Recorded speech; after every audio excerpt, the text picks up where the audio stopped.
From the Russ Center for Media in downtown Cape Girardeau, welcome to Focus on Southeast, a program on issues, events, and people impacting Southeast Missouri State University. I'm Dan Woods with KRCU Public Radio.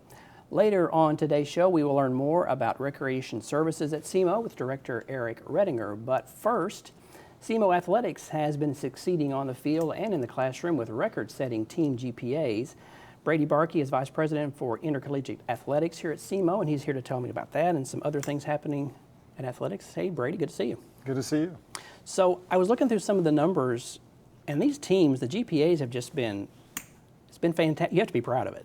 Yeah, certainly. I mean, I think we talk about them being student athletes, and we talk about, the importance of the academic success, Right. but oftentimes the athletic accomplishments are what everyone wants to focus on. And so, we're really at a point where we have to celebrate that more. We're seeing each one of our programs set, program highs in terms of grade point averages.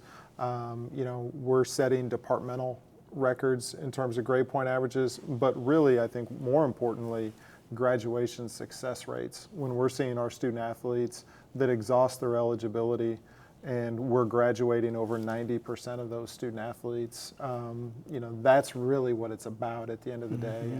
And so we're really proud of that.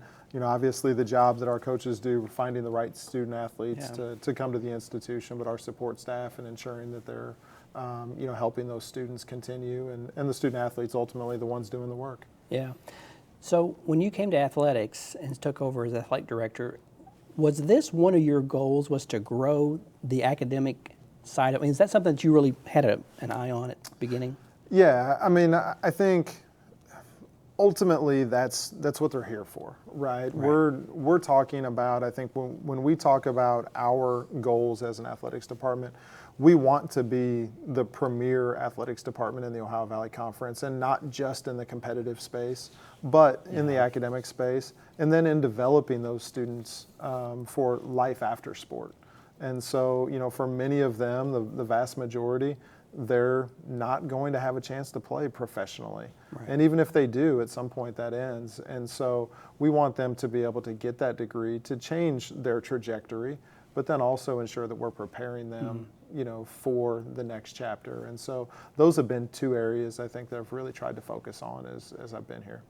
So that makes me want to ask you this. So when you've hired coaches, do you go into hiring a coach with the idea that they're going to help feed into this academic success route that you've sort of already fostered? I mean, you try to find the right person to match that goal.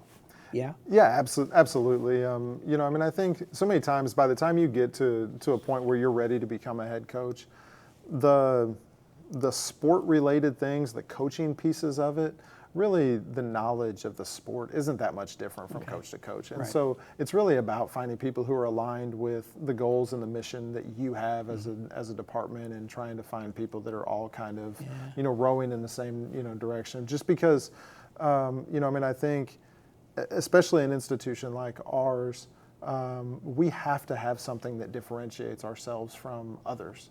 And so when we talk about that development of the total person, hey, we're going to help ensure that you can be successful academically, earn a quality degree from a great institution, and then prepare you for life after sport, so that when, on graduation day, you get a chance to walk across the stage and shake the president's hand to receive your college degree, and know that you have probably also at least one championship ring on your hand. Like, that's a really cool visual, right? For people to be able to look at and to be able to identify with that, hey, they're going to prepare me as a total person, and I'm going to be able to have some athletic success in the process. Do you think there's one or two qualities, I'm sorry to keep digging on this, I'm just fascinated by it, that the coaches have that helps the students? Is it mentorship? Is it, what do they do maybe that really makes the difference from your view? Yeah, I think the mentorship, the accountability are really important. Again, and you hate to keep talking about different levels, but I think the more that the emphasis is just placed on the athletic success, the more expendable coaches tend to see their student athletes as, right? Hey, you don't do what you're supposed to do. We'll go find another one who's equally as talented as you. I think our coaches here do a really good job of holding our students accountable and mentoring them and being able to help them grow from the time that they arrive on campus to the time that they ultimately walk across the stage. That maturation process is really, interesting to watch because, you see so many of ours that have been great here athletically, and you look at them when they came in and you're like, yeah, they had some growing up to do. And by the time they're done, they're a totally different person, and I think that's one of the things we do look for, and I think our coaches are in it for the right reasons, and that's what they invest their time and energy in is developing them as young people. And they care about them as athletes, but as students too. Absolutely, and quite honestly, as just people. I mean, I can think of so many times over my years that you sit there and you watch coaches, that have student athletes just crying in their offices over family crises that they, are trying to figure out how to deal with, or, failures that they have, had, and celebrating successes with them. And they are, parental figures in a sense, for them, because this is home away from home. That's what I wanted to get at. That's what I thought. I was curious about that. Absolutely. So let's talk about athletic success.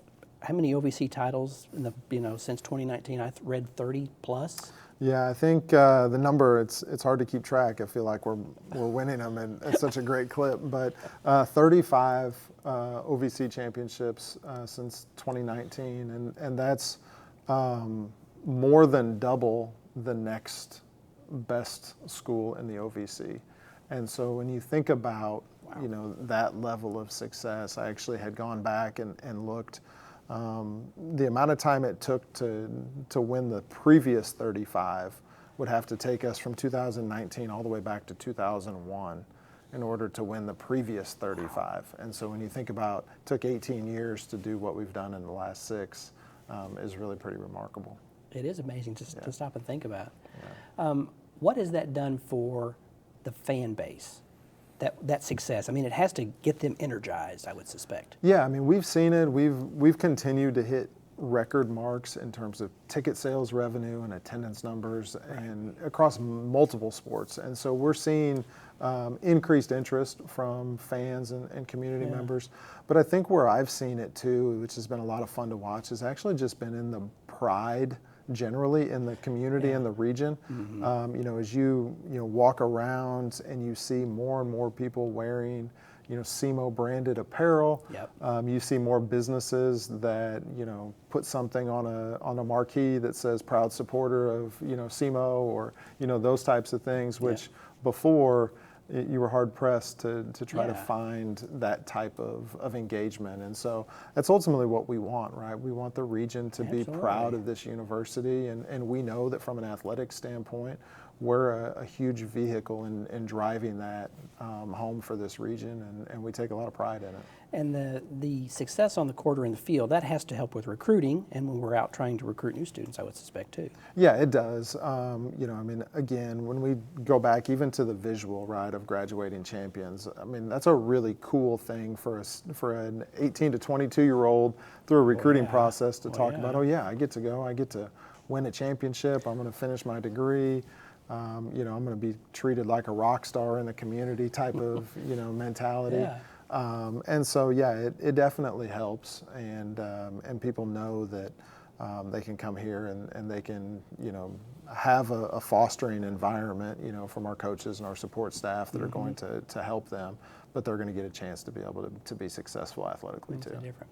Well, while I got you here, I should probably ask about the HALC multipurpose project, sort of where it's at and what's maybe next on that project. Yeah, continue to be excited about it. I think the next phase of that is actually kind of our press box functions, but we're also going to incorporate some of our other needs into the same building. And so what we are currently working through construction documents for is actually a 6-level building. It's about 40,000 square feet. Wow. It will provide office and locker room spaces for football and women's soccer, a new sports medicine facility, plus administrative offices and game day functions for football and soccer Okay. game day.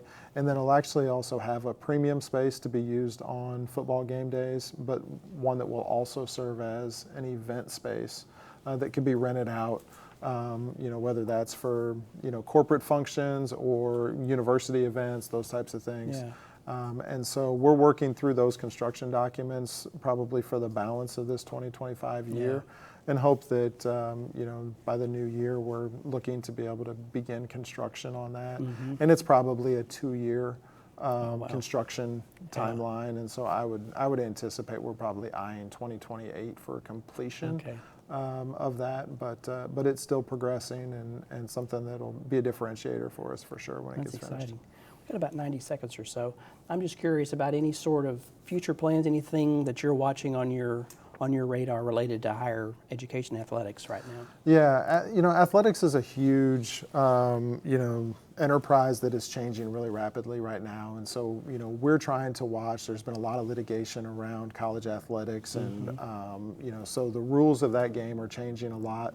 It's become more expensive than it's ever been for institutions to try to keep up with that. And so we're really watching to try and ensure that we can continue, to be able to find a cost-effective way to be a Division I athletics program in this space, still be able to provide successful, programs for this university. And it's changing a lot, and so we're going to watch over the next probably 18 months to what will really reshape college athletics as we've all known it. And so I tell people we're going to have to buckle up, because it's going to be a really bumpy ride probably for the next year or so. A lot different than when you started. Much different than when I started, for sure. Yeah. Well, Brady, it's always good to get to visit with you. Thanks for being here today. Absolutely. Thanks for having me. We're going to take a break. When we come back, we'll be joined by Eric Redinger to learn more about recreation services here at SEMO. You're watching Focus on Southeast. We will be right back.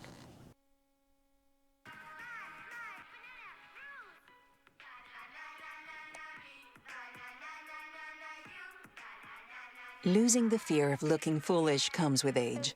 Who did you steal him from? Losing your way in your own home doesn't. Confusion with time and place may be a sign of Alzheimer's. Mom, are you okay? Yeah, I'm fine. Early detection gives you and your loved one time to plan for the future. Learn the warning signs of Alzheimer's.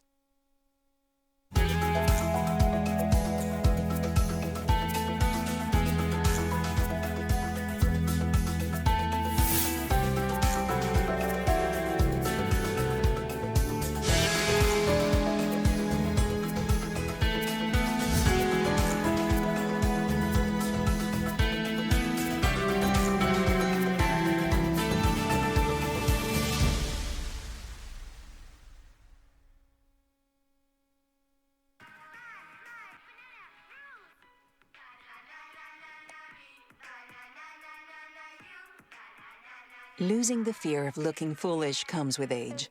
Who did you steal him from? Losing your way in your own home doesn't. Confusion with time and place may be a sign of Alzheimer's. Mom, are you okay? Yeah, I'm fine. Early detection gives you and your loved one time to plan for the future. Learn the warning signs of Alzheimer's. Welcome back to Focus on Southeast. Recreation Services is the place to go if you're looking to stay active. They offer group classes, top-of-the-line workout equipment, club and intramural sports, and a state-of-the-art aquatic center, and more. Eric Redinger, if I can talk, is the Director of Recreation Services. He's here with me now. Eric, as we call you around here, good to see you. Yeah, nice to see you. So you do a lot at Recreation Services. Kind of, if you start with an overview first, and we'll go from there.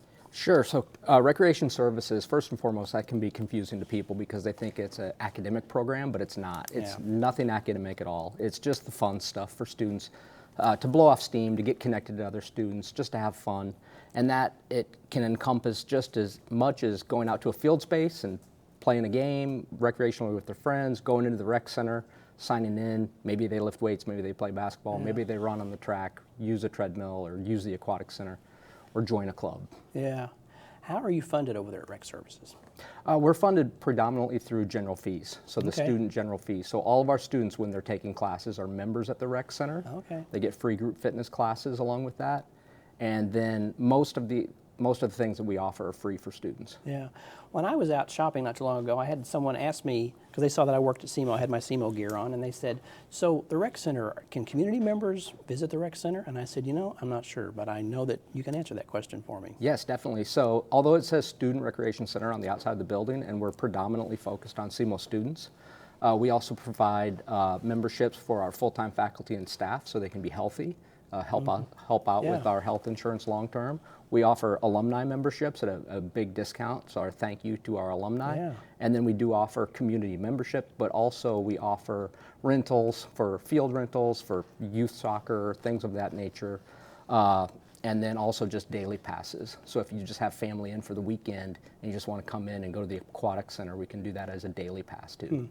When we talked before we went on the air, one of the things you told me was you're sort of, now that Brady was here in our first segment, you're sort of a mini athletics group. Kind of talk about that and what you all do, because Sure. people may be surprised. Sure. So a big part of what we do is intramural sports and club sports. Yeah. And intramural sports is much more like a Parks and Recreation league, where it's our SEMO students versus our SEMO students. Okay. Our department runs the league. So it might be flag football right now. Okay. It's hugely popular. Yeah. Slow pitch softball, hugely popular. Yeah. But club sports is its actual miniature athletics program, and it's some of the sports that we don't offer through our NCAA athletics. Okay. And so, for example, we have a men's soccer team. They wear SEMO jerseys, they travel to other universities, and they host other universities. And if you drive by our fields on a weekend and you see SEMO men playing SLU men, you might just think SEMO has a men's soccer team now, and it's very competitive. And they're in real leagues, and that runs the gamut. We even have, I'm so proud of them, we have a women's volleyball club team, and they are so competitive that they travel and play other universities, and sometimes they're playing universities that aren't the club teams, but they even play our own women's athletics team in a scrimmage. Yeah. And they've done that the last 2 years. Now they did lose, but they did still. well.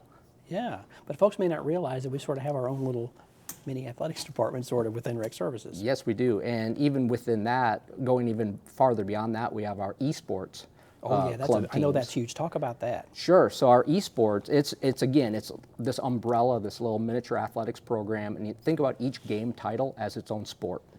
And so that's hard for some people to wrap their heads around, because they think, well, if my student plays video games, then they play this game and this other game. Well, we wouldn't send a golf team to go play in a basketball tournament. And so it's very specialized, just like that. And we've had a lot of success with our esports teams. In fact, this is the first year ever that we had an OVC title, a conference, and we won it. We also played SIU Carbondale in our own version of the War for the Wheel, and we have the wheel. And In esports? In esports. Wow. So in different game titles. And so we do a lot with that. So think of esports as its own little miniature athletics program, and each game title being its own sport. We have over 450 students total in the esports club. The largest club on campus, isn't it? One of the largest. One of the largest? One of the largest. I don't know for sure if it's the largest, it's huge. about 100 of those students are on the competitive teams, and the rest of them they're part of the club so that they can access the equipment, have fun, make friends, Well, yeah. and really get connected to Southeast. Because it's that whole thing of with playing sports, working together as a team, working collaboratively to accomplish a goal, same deal, right? Yeah, you're a lot of times you're making lifelong friends, you're getting connected to the university, and I always tell parents that, really encourage your children not just to go to class and not just to study, but to do something where they can blow off steam, get connected, join a club, even if it's not a club sport, and maybe they want to join the biology club or join something else like that. But if we can get students connected and involved, they're far more likely to be successful, they're far more likely to graduate. So when people look at the Show Me Center, Recreation Services is not the Show Me Center, but you're right in that area. So explain that to folks who may not Sure. be So familiar the with Show Me Center faces east, and it faces the solar panels. And when you want to go in and get a ticket, you go in through those ticket office doors. Right. If you go around the side of the Show Me Center, which we face south, where our entrance is on New Madrid, and that big Red Hawk Bridge goes right to the side of our building, and there's a big poster of a student rock climbing, and you go in that door. And so that's the Student Recreation Center. Yeah. So we share a wall, but we're two separate buildings. I have friends all the time. There'll be a sold out, concert, and they'll call me for tickets, and I'll be like, oh, that's Really? next door, sorry. Or we'll have people come in for a job interview, and they come to the wrong building. So we just send them around. Send them around. So you'll have that building, but you manage other fields and things around campus. Talk about other things that you sort of are under your umbrella, I guess. If you Sure. would. So we also have a lot of field space, and we're very, very fortunate that our students have so much recreational space. Yeah. I'll start on the interior of campus, right in the quad with Parker Building and Scully Building. We call that Parker Field. Yep. It's the former women's softball diamond that's been converted when they moved out to Sprigg and Bertling. Okay. And it's a field space, nice open field space, and two very nice sand volleyball courts. One level down from there, a little bit closer to Towers, right behind Brandt Field. We used to call it the band field. That's where the band used to practice, The band right? used to practice Right. there. So it's a very nice, small, like flag football size Yeah. field, and it's crowned. It drains well, and we call that Brandt Field because Brandt is in one of the Okay. end zones. So we make Okay. it really simple for our students to find those Yeah. fields. Now, as we head north of campus, out to the women's softball diamond, all the fields around the women's softball diamond, the artificial turf, those are actually recreational. And so those are for our students, predominantly our club sports, our intramural sports, and those are the ones we also rent out to community members Okay. to do things like a youth soccer tournament. Now, we're very careful to do that only at a time that it's least likely to impact our students. Okay. So during the school year, we don't rent to community on school nights, Okay. but we will rent on a Friday night, a Saturday, or Sunday up until about 5 o'clock. Okay. I'm thinking about Brant Field there. When I lived in Towers many years ago, we used to go out and play Frisbee out on that.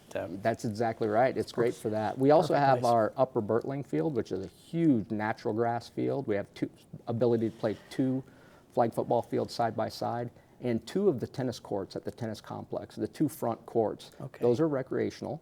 Okay. And the lights are on a timer, so when students want to play, they can just press the button, the lights will come on. Okay. The lights will turn off and not come back on at a certain time at night because we don't want them out there all night. Right. They're our right. neighbors. Okay. Right. But we also have that lined for 4 pickleball courts.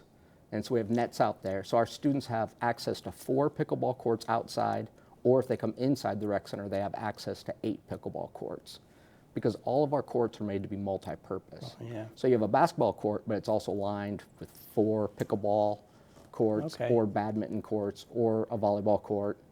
And so, of course, if you're playing on the court, you just use whichever lines for whichever sport you're playing. Isn't there, back over there, isn't there like an obstacle course field? I forgot what it's called, but Yep, right on the other side of the creek.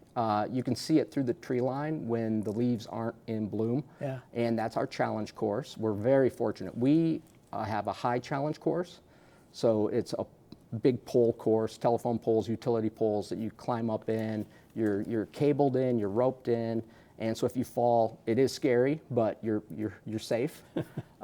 We also have a really nice zip line, and our zip line is built with a stair tower.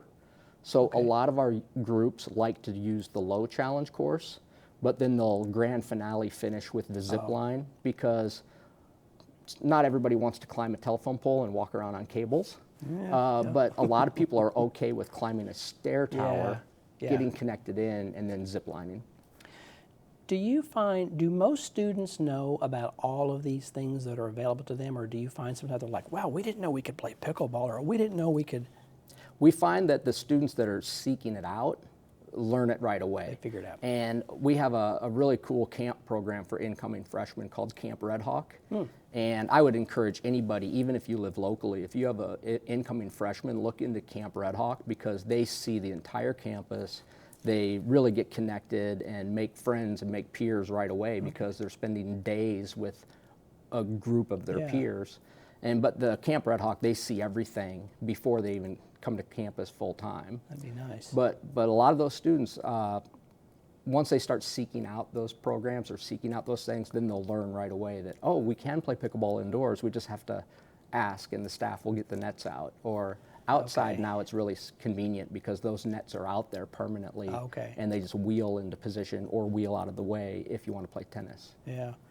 Let's talk about group fitness classes. You do a lot of classes too, right? Yeah, we have a variety of group fitness classes. We are one of the largest employers of students on campus. And so our group fitness classes are free for students and for our members. We employ students to teach those. So a lot of times our students are either seeking a certification, but they're not certified yet. Okay. Or maybe that they just aren't even seeking the certification because a lot of those are very expensive. Oh. But we're offering those classes for free. Yeah. So Okay. we're paying our instructor, but the customer doesn't have to pay for that. Yeah. What are some of the classes that you all offer, just to give Oh, people well, some idea? Just- those vary semester to semester Okay. and with trends. But right now we have a really good like spinning instructor, like group cycling instructor. Okay. And our bikes are really cool too. All of our stuff's state of the art. Our bikes actually pivot; they swivel. Really? Yeah. So when you stand up and crank, it feels more natural. like it's moving with you, like a- Yep, it engages your core. Wow. Whereas most bikes are completely stationary, so if you stand up and crank on it, you're moving your body around the bike, not vice versa. So that's a very popular class. Oh, yeah, I bet. We have a lot of like dance fitness class. We have a high intensity interval training class, things of that nature. But things come in and out of popularity. Yeah. So last year it seemed like lots of variations of yoga Okay. were more popular, and now it seems like the students want the more high intensity stuff back again. Yeah. Huh. We got about a minute left. Yeah. What is something that you guys do that none of us probably even realize that goes on over there that we're like, wow, really? Oh my gosh, we do so many setups and teardowns and classes and commencement, and for example, our students come in and check in at the rec center to get ready for commencement, and then they process into the Show Me Center. And we're getting close to commencement. It's of course very close now, so Yeah. that's what mode we're kind of in, is Yeah. just getting ready to process our students through and see them on their way. I would imagine every day is different. There's probably no 2 days that are the same. It's very, very different. So it's state of the art, that's for sure. We have one of the best weight rooms you'll ever see, and everything is very well thought out. And then we just meet the demands and the needs of the students. So we kind of just listen to them and let them tell us what they want. Yeah, that's great. Red, good to visit with you. Yeah. Thanks for being here today. Thank you for having me. Focus on Southeast is a collaboration of KRCU Public Radio and the Department of Mass Media here at Southeast Missouri State University. And just a reminder that portions of these conversations will be broadcast on KRCU. They'll also be available online at krcu.org and on the station's YouTube channel. From the Russ Center for Media, I'm Dan Woods. Thanks so much for watching. Be sure to tune in next time when we focus on Southeast.